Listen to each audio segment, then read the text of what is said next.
We are alarmed that the bill of such magnitude could have been progressed through the Senate and arrive at this point with adequate public participation. We say so because apart from the news we have read in the media and online platform, the Senate or the sponsor of the bill has not come to us to seek for our views of the bill and to find out whether we support it or not.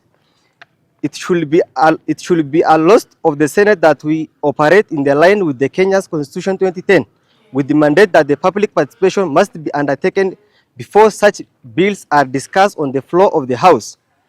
It is not enough that perhaps the Senate or some of the committee held sitting in Nairobi with section of few people to discuss this bill.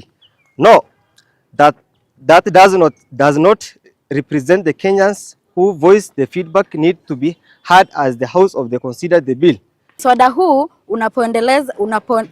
unapendekeza mabadiliko mengi kuhusu uuzaji wa bidhaa za tumbako na nikotini ambao